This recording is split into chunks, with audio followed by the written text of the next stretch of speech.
Hi again, hand reading friends.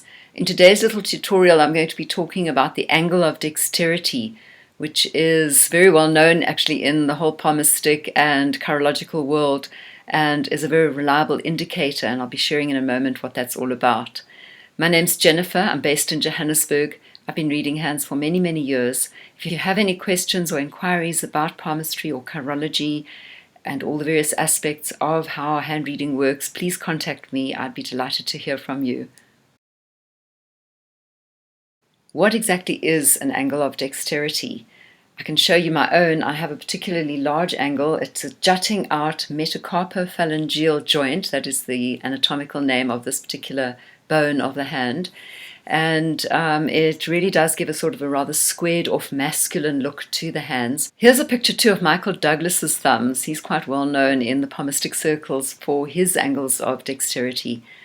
Now, what this creates is in a person is a distaste for desk jobs.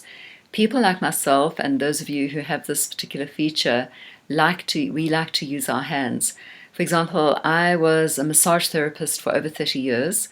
I'm also a mosaic artist, and this just gives you an idea of how desk-bound jobs are not to our taste. There's something about needing to use our hands in the way that we work. Therefore, in the old palmistry, it's also called the craftsman's angle. The angle of dexterity is just one of the various angles and curves of the hand shape outline. There are several, and meanings for the angle of dexterity are different from the angle of timing, which is this little jutting out bone at the bottom, or rather at where the thumb and the base of the hand connects to the wrist. This is called the Capo metacarpal joint, and it pertains to a sense of timing. And I don't really have it particularly strongly, but on some people's hands this juts out quite sharply. This marker is also known as the angle of harmony, and it is often seen on people who have issues with punctuality. Either they're sticklers for being completely punctual or they're never punctual. So there'll be a theme in their lives around punctuality. This is a feature of anyone who has a good sense of rhythm, who has a good sense of timing, drummers, musicians, dancers.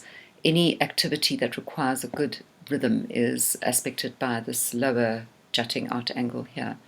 So that's a little different from the angle of dexterity. So we have the angle of timing and the angle of dexterity with slightly different meanings. In next week's video, I'm going to be talking about the hyperflexive lower joint. So when the metacarpal phalangeal joint caves in as opposed to juts out. And in that conversation, I'll also share a little bit about so-called double jointed thumbs. Please like and subscribe and share this video with your friends if you feel they'd be interested. And I'll see you next week. Bye.